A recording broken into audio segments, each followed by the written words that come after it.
नमस्कार दोस्तों, राधे राधे। दोस्तों, अगर आप सावन के महीने में भूल कर भी ये काम न करें, नहीं तो देवों के देव महादेव आपसे नाराज़ हो सकते हैं।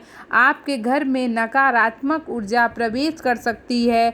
जी हाँ दोस्तों, सावन का महीना लगते ही हम ऐसे बहुत से काम होते हैं जो कि हमें नहीं करने चाहिए, लेकिन हमें पता नहीं होता है कि वो कौन सा काम है। तो चलिए आज हम आपको बताते हैं। जो पहला काम है दोस्तों, वो है कि सावन मास में आपको बैगन का सेवन तो बिल्कुल ही नहीं करना चाहिए। बैगन को कहते हैं ना कि एक अशुद्ध सब्जी माना जाता है। यही वजह है कि लोग द्वादशी और चतुर्दशी के दिन बैगन से परहेज करते हैं। जी हाँ दोस्तों, बैगन जो होता है वो बादी होता है और वो कब्ज भी बनाता है। और इसीलिए सावन के महीने में जो बैगन का जो होता है वो परहेज होता है, क्योंकि भोले शंकर त्रिपुरारी का ये मंत्र चलता है, महीना चलता है, इस वजह से हम नहीं करते हैं। तो दूसरा है कि सावन में शिवलिंग का दूध से जलाभिषेक करना अत्यंत शुभ माना जाता है। यही कारण है कि इस महीने दूध पीने से बचना चाहिए। जी हाँ दोस्तों, मतलब कहते हैं ना कि सावन के महीने में हमें दूध नहीं पीना चाहिए। इसका यही कारण है कि जो दूध होता है हम शंकर भगवान को मतलब चढ़ा देते हैं। उससे क्या होता है कि मतलब क्यों नहीं पीते, इसका ये कारण है कि जब जो गाय जो इस महीने में क्या होता है, गाय ना सबसे ज़्यादा घास खाती हैं और घास खाने से ना वो पूरा मतलब कि हरा हरा खाती है, उससे ना उसमें अजीब सा ना महक भी आ जाता है। तो इसीलिए कहते हैं कि इस महीने का जो दूध है हमें शंकर भगवान को चढ़ा देना चाहिए और हमें उसको मतलब नहीं लेना चाहिए। सावन के महीने में किसी का आपको अपमान नहीं करना चाहिए।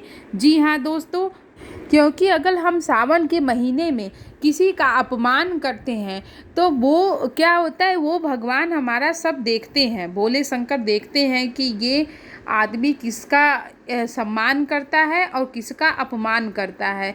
क्योंकि हमें तो गलती से भी किसी का अपमान नहीं करना चाहिए। वाद विवाद से आपको बचना चाहिए। अगर आप किसी से लड़ाई झगड़ा कर रहे हैं या कोई दूसरा इंसान ज़्यादा बहस कर रहा है आपसे, तो आपकी भलाई सी में कि आप शांत हो जाइए और अपने बाड़ी पर संयम रखें। कहते हैं ना कि हमारी आवाज़ ही पहचान होती है। अगर हम आवाज़ अपनी मतलब यही जो भाषा होती है, अगर हम सही से भाषा का प्रयोग करते हैं तो हमारा हर जगह इज्जत होता है। अगर हम सही भाषा का प्रयोग नहीं करते हैं तो लोग देखेंगे आपका हर जगह मजाक उड़ाते हैं और आपको गलत बनाते हैं। और जो बहुत से काम है दोस्तों, वो है कि सावन के महीने में द्वार पर आए गाय या बैल को मार कर न भगाए। जी हाँ दोस्तों, जो गाय माता होती हैं, गाय का पूजा किया जाता है और जो बैल हैं वो नंदी भगवान नंदी महाराज के साक्षात रूप हैं। तो इसीलिए हमें गाय और बैल अगर हमारे दरवाजे पर दिखे, अगर सामने दिखे, तो हमें उनका कभी भी अपमान नहीं करना चाहिए। ये आप बिल्कुल अपने दिमाग में बैठा लीजिए। ऐसे पशुओं को खाने के लिए कुछ ज़रूर दें। अगर आपके द्वार में गाय आती है, बैल आती है, तो आप उनको खाने के लिए कुछ ज़रूर दीजिए। बैल को मारना भगवान शिव की सवारी नंदी के अपमान के समान होता है।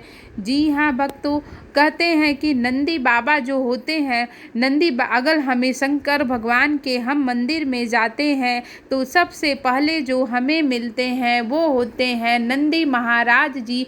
नंदी महाराज के सामने ही भोले बाबा शिवलिंग का मंदिर होता है। तो हमें कुछ भी कहना होता है, हमारी कोई इच्छा है, मनोकामना है, तो हम सबसे पहले नंदी के कान में कहते हैं। तो वो नंदी भगवान जाके भोले शंकर से हमारी मनोकामना कहते हैं और उसी के जरिए ही हमारी मनोकामना पूर्ण होती है। इसीलिए जब भी दरवाजे पर नंदी के रूप में बैल दिखाई दे या गाय माता आपको दिखाई दे, तो कभी भी उनका अपमान ना करें, उनको खाने के लिए कुछ ज़रूर दें, उनको सादर प्रणाम करें। सावन के महीने में तो बैल का विशेष तौर पर पूजा भी की जाती है। जहाँ पे लोग देखते हैं वहाँ पे उनकी पूजा ज़रूर करते हैं, उनको खाने के लिए ज़रूर देते हैं। तो ये सब ऐसे काम हैं जो दोस्तों हमें सावन के महीने में बिल्कुल नहीं करना चाहिए, क्योंकि सावन का जो महीना होता है वो भोले शंकर का होता है, हमारे भोले बाबा शिव शंकर का होता है। और हम इसमें व्रत भी रहते हैं, इसमें 4 सोमवार पड़ते हैं। तो सावन के सोमवार का विशेष महत्व होता है। और हमें जिस दिन व्रत रहें तो हमें उस दिन नमक भी नहीं खाना चाहिए, क्योंकि शंकर भगवान के व्रत में नमक नहीं खाया जाता है।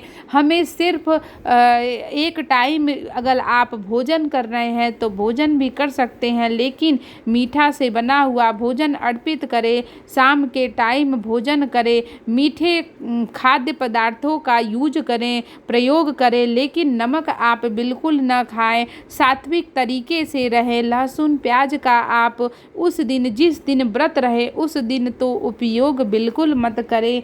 और इन सब चीज़ों का करने से ही भोले शंकर हमारे ऊपर प्रसन्न होते हैं, हमें सुख समृद्धि देते हैं, हमारी हर मनोकामना पूर्ण करते हैं।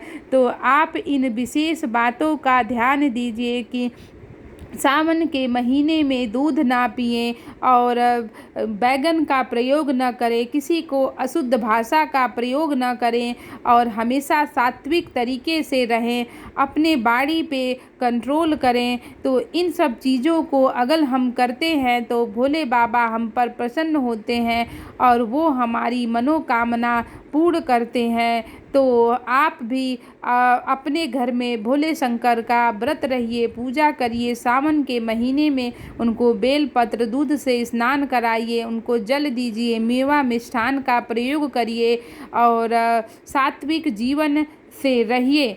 तब तक के लिए राधे राधे, राधे कृष्णा। ओम नमः शिवाय।